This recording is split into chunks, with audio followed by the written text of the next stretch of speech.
respectable colleagues, اگر آپ کی اجازت ہو تو میں بات تہذیبیاں شروع کروں. ابھی کوئی کسر ہے؟ یار بات تہذیبیاں کا ذکر کرنا ہے تو بتاؤ نا کہ بات تہذیبیوں کا ذکر کرنا ہے، پھر تو ذکر ہی کرنا ہے یار. کریں ذکر کریں کر کے تو ادھر پروگرام میں بھیجتا نا.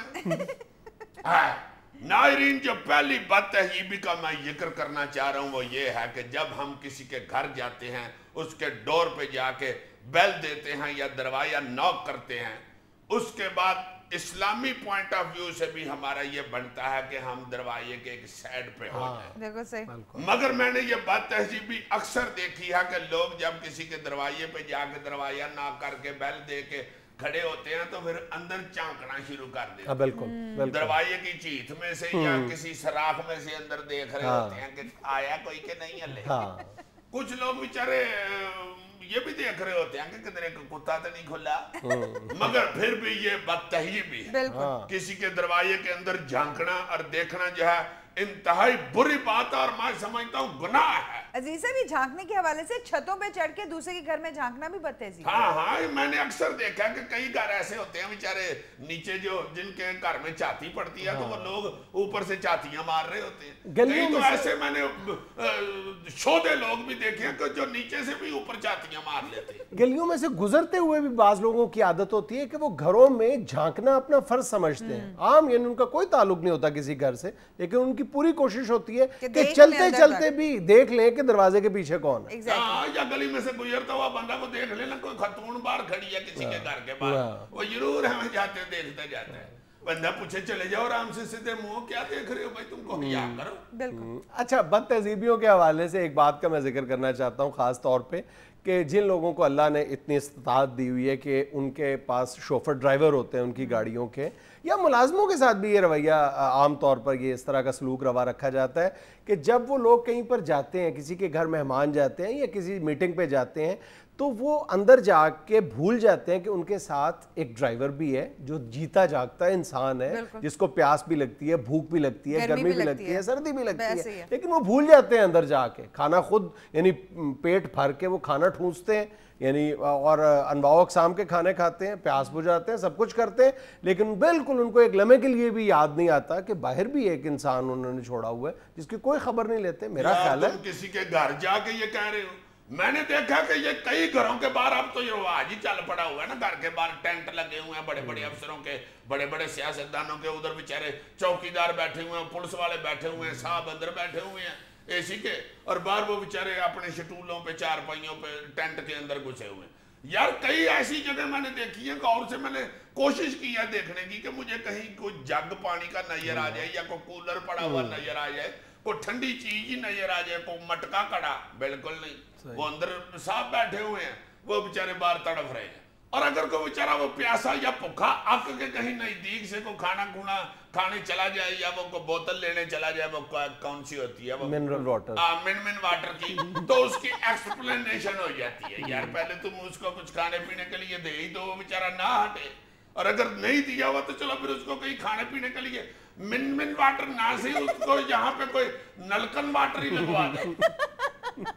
آپ کیا کہہ رہے ہیں؟ نلکن واٹر نہیں پہلے والا من واٹر منرل واٹر ہے جی صاحب، منرل واٹر. ہاں جی. نلکن واٹر وہ ہوتا ہے جو ڈائریکٹ نلکے سے پیتے ہیں، اس کو نلکن واٹر کہتے ہیں. اب اگر آپ کی اجازت ہے تو ایک بات تہذیبی کا ذکر میں بھی کر لوں. میں یہ ایک اور وضاحت کر دوں کہ یہ نلکن واٹر ہوتا ہے اور یہ جو ہوتا ہے یہ ٹوٹن واٹر ہوتا ہے، ٹوٹی کھول کے جو پیا جاتا ہے. اچھا، بدتہذیبی یہ ہوتی ہے کہ اکثر کچن کے اندر ہم خواتین جو برتن دھو رہی ہوتی ہیں تو خاص طور پہ چائے بنانے کے بعد جو پتی ہم نے رکھی ہوتی ہے ساس پین میں، اس کو بجائے ڈسٹ بن میں پھینکنے کے ہم پانی سے ہی کوشش کرتے ہیں کہ بہا دیا جائے سنک کے اندر ہی.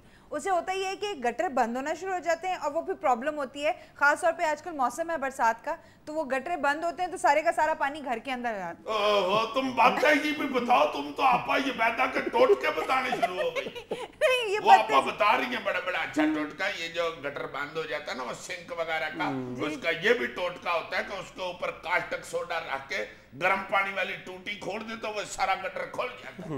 یاد رکھنا. کچن میں بہت عرصہ گزارا ہوں۔ اچھا، برسات کے حوالے سے ہم ہر سال اپنے ویورز کی خدمت میں یہ ریکویسٹ کرتے ہیں کہ ڈڈو منہ کو نہ چھیڑے، دوسروں کا خیال رکھنے کی اشد ضرورت ہوتی ہے، Exactly. خاص طور پر جب سڑکوں پر گلیوں میں پانی کھڑا ہوتا ہے تو جو بھی کنوینس ہے آپ کے پاس، اللہ تعالیٰ نے آپ کو گاڑی دی ہوئی ہے، آپ کے پاس بائک ہے، ایون سائیکل ہے، تو جو قریب سے اگر آپ گاڑی پہ ہیں تو موٹر سائیکل والوں کا، اگر آپ موٹر سائیکل والے ہیں تو سائیکل والوں کا، سائیکل پہ ہیں تو پیدل جو چل گزرنے رہے ہیں والوں کا آپ خیال رکھیں اور ان کو پانی کے چھینٹوں سے بچائیں، روک لیں، آہستہ کر لیں۔ اور ایک اور بد تہذیبی دیکھنے میں آتی ہے کہ جو گھروں کے پرنالے ہیں وہ عام طور پر گلیوں میں ہم ان کی یعنی اوپننگ جو ہے گلیوں میں ہوتی ہے اور وہ لوگوں کے اوپر پرنالے کا پانی گر رہا ہوتا ہے، یا آپ کا گھر اونچا ہے تو یہ دیکھنے میں آتا ہے کہ دوسرے گھروں میں آپ کے پرنالے کا پانی گر رہا ہوتا ہے۔ تو میرا خیال ہے چھوٹی چھوٹی احتیاطیں ہیں، یہ ضرور کرنی چاہیے، ان چیزوں سے بچنا چاہیے، خاص طور پر بارشوں کے موسم میں۔ ایک اور بات ہے یہ بھی جو آج کل خاص طور پر کرنے والی ہے، چونکہ آموں کا موسم ہے، اکثر لوگ جو ہیں وہ گھر میں آم کھا کے یا چوپ کے، کئی کاٹ کے کھاتے ہیں، کئی اس کو لرم کر کے چوپ بھی لیتے ہیں، تو وہ آم کھا کے اس کی گٹکیں اور اس کی چھلکے جو ہوتے ہیں یہ گلی میں پھینک دیتے ہیں، اور سائنس کی یہ تحقیق بتاتی ہے کہ آم بہت میٹھا ہوتا ہے، اور فروٹ کے صرف آم ہی نہیں، کسی بھی فروٹ کے یہ جو چھلکے ہوتے ہیں جب ہم باہر پھینک دیتے ہیں تو اس پہ بہت زیادہ مکھیاں آ جاتی ہیں، اور خاص طور پر جو آم کے چھلکوں پہ مکھی آتی ہے وہ تو وہ ہوتی ہے جو ساتھ سائرن بھی بجاتی ہے۔ یہ جو مکھیاں ہوتی ہیں ہنسنے والی بات نہیں، ان سے بیماریاں پیدا ہوتی ہیں۔ جی ہاں، یہ مکھی جو ہے یہ بیماری پھیلانے میں بڑی اہم کردار ادا کرتی ہے، ادھر کے گند کے جراثیم اٹھا کے اندر گھروں میں پھینکتی ہے، اور اس سے چھوٹے چھوٹے بچے اور جوان لڑکے یہ جیسے بھی بیمار ہو جاتے ہیں، یہ نہیں ہونا چاہیے۔ اس کے لیے ہمیں چاہیے کہ وہ جو چھلکے ہوتے ہیں پھل فروٹ کے آموں کے، اس کو شاپر میں ڈال کے باندھ کے جا کے کوڑے دان میں پھینکیں۔ ضروری نہیں ہوتا کہ اپنے دروازے کے آگے کھلار دیں تاکہ ہر محلے دار جاتے آتے دیکھے کہ انہوں نے آج چونسا چوپا ہے۔ ملک صاحب نے کل لنگڑا اگر کھایا تھا تو آج میں 2 ٹانگوں والا کھاؤں گا۔ یہ دیکھو کیسے شوخی ہیں۔ ویسے یہ پا اشرف کہتا ہے کہ میری انور کے ساتھ لڑائی ہے اور ہم انور ٹور کھا رہے ہیں۔ بھائی ناظرین، یہ سب کچھ تھا حسب حال۔ خوش رہیں، خوش رکھیں۔ آپ سے ملاقات ہوگی انشاءاللہ کل۔ اللہ حافظ۔